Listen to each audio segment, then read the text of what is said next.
She stopped watering the lilacs, and I didn't ask why, because sometimes love doesn't leave all at once. It fades in the quiet, in the morning light, in the spaces between dinners and distance, until one day you realize you're alone, still loving the ghost of who you both used to be. She stopped watering the lilacs in early spring. At first, it felt like nothing, a detail so small it barely registered. The ceramic vase remained exactly where it had always been, centered on the kitchen table, its blue glaze catching the early sunlight. But over the days, I watched the stems begin to sag, petals curling at the edges. She didn't seem to notice. Or maybe she did and chose not to care. The silence around them grew, the kind you only recognize once the familiar hum disappears. We were still sharing the same space, still preparing meals, washing dishes, and folding laundry. The rituals continued like wind-up toys, programmed to perform even as the meaning inside them dissolved. But her presence had shifted. It was in her shoulders, how they sloped just slightly forward now. In her footsteps, quieter, like she didn't want to take up space. And in her eyes, which had once searched the room with curiosity and now stayed fixed on nothing in particular. The mornings changed first. Her side of the bed grew cold before sunrise. She started leaving earlier, claiming work or errands. Her toothbrush remained damp in the holder, her shoes still scattered at the door, but she felt increasingly like a guest. The kind who forgets they're allowed to sit down. At night, she came home later. The clock would tick past midnight, and I'd hear the door creak open, followed by the gentle clink of keys in the bowl. Sometimes the sound of water running briefly and hushed as if she were trying not to wake someone who was already pretending to be asleep. I didn't confront her. I didn't ask questions. It felt easier not to. Asking would mean admitting I had noticed something breaking, and I wasn't ready to say it out loud. Instead, I clung to the small gestures. I made her coffee in the mornings, refilled the fridge with her favorite yogurt, folded her towels just the way she liked. Tiny offerings, as if they might fill the growing space between us. But the distance only deepened. Some nights she didn't come home until the early morning hours. Her movements were always careful and deliberate. She never tripped over shoes or dropped her bag. She had perfected the art of leaving no trace behind. But even silence leaves shadows. I remember the way her phone lit up once while she was in the shower. It rested on the counter, face up, pulsing gently with a message I didn't read. I told myself I didn't need to. There was no accusation in me, just quiet resignation, like someone watching a train leave the station without trying to chase it. People imagine betrayal with drama, with shouting and accusations. But sometimes it's quiet. Sometimes it sits across from you at dinner, smiling politely, asking how your day was, while its eyes have already gone somewhere else. Then came the Sunday afternoon when she started packing. It wasn't sudden. No slammed doors, no tears, just the sound of drawers opening and closing. Zippers drawn slowly across fabric. I sat in the living room, not watching her but feeling every movement through the walls. She didn't take everything, just what she needed. Enough to live, enough to leave. She didn't say goodbye. She didn't need to. The goodbye had happened in slow motion, weeks before, scattered in the absences and the silences we pretended not to notice. She left the lilacs behind. They had dried completely by then, browned, curled inward, the air around them faintly stale. I didn't touch them. I let them sit there like proof. A reminder that sometimes things die long before we admit it.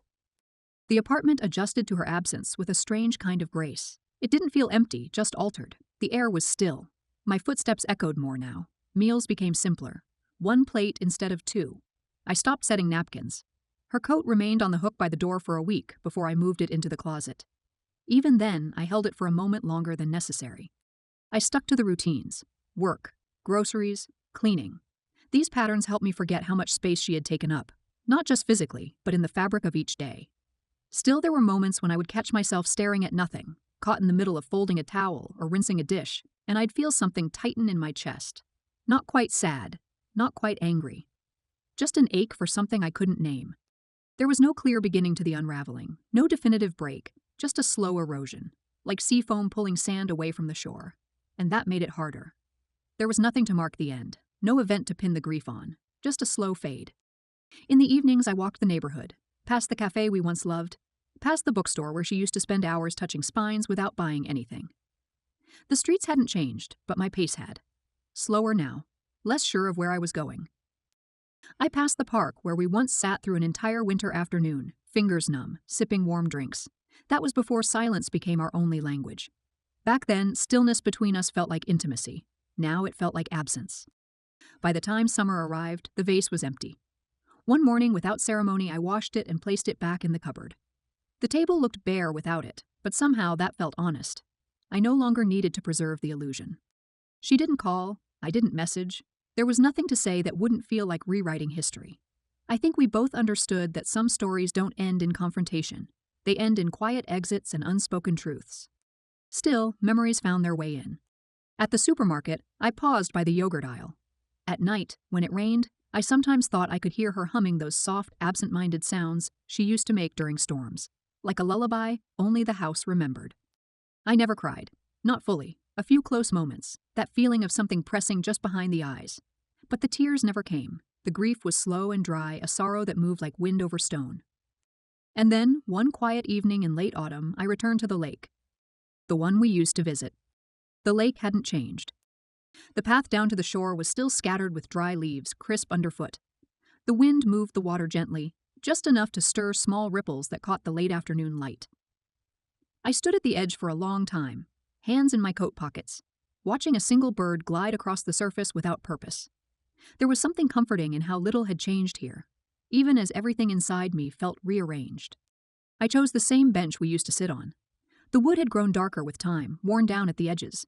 A couple passed behind me, laughing, their shoulders brushing with each step. I didn't turn to look. The sound drifted into the trees, light and careless. I let it pass. It wasn't longing that kept me there. Not anymore. It was a memory of the kind that didn't ache, just hovered. I stayed until the sun dipped below the far hills, coloring the sky in muted oranges and pale lavender. The wind picked up, cooler now, and I pulled my coat tighter around myself. I didn't cry. I didn't smile. I just sat quietly, letting the silence settle inside me like dust in a still room. When I returned home, the apartment was dim, the kind of soft, unbothered darkness that doesn't demand attention. I didn't turn on the main light. I walked through the space as if it might wake up if I moved too loudly. Something had shifted. Not dramatically, not loudly, just as it had begun with a subtle change in temperature. Over the following weeks, I made small adjustments. I changed the bedding, reorganized the bookshelves. I gave away the mugs we never used. I started playing music on Saturday mornings. Nothing too loud, just background melodies to fill the corners of the room that had grown too quiet. I began writing again. Not letters, not journals, just small observations. A few lines here and there.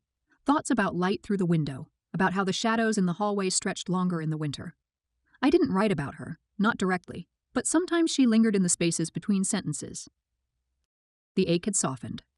It was still there, like a bruise that doesn't hurt unless touched. But I could live around it, move without flinching. It had become part of the architecture of my present days, but no longer defining. I found one of her scarves beneath the bed while cleaning. Light gray, soft, barely used. I held it for a while, fingers curled around the fabric, then folded it gently and placed it in a box. I didn't throw it away. I didn't keep it on display. I just allowed it to rest somewhere out of reach. The seasons turned again. The trees outside the balcony shifted from bare to budding. I noticed the return of birds in the morning, their sharp, bright calls cutting through the quiet. I opened the windows more often, let the breeze in. The apartment smelled different now, less like memory, more like fresh air. One morning, I passed the flower stall by the station. The lilacs were back in season. I stopped walking, just for a moment. They were the same soft purple as before. Fragile and elegant, clustered tightly in bundles, petals fresh with dew. The vendor was arranging them with practiced hands, trimming stems and refilling the water. I watched, unseen, as he moved with the same quiet care she once used. I didn't buy them. I didn't need to. There was no symbolism in the decision, no hidden message, just a quiet acknowledgement that I wasn't ready and maybe never would be. Some things you don't reclaim, some rituals you let fade. Instead, I kept walking.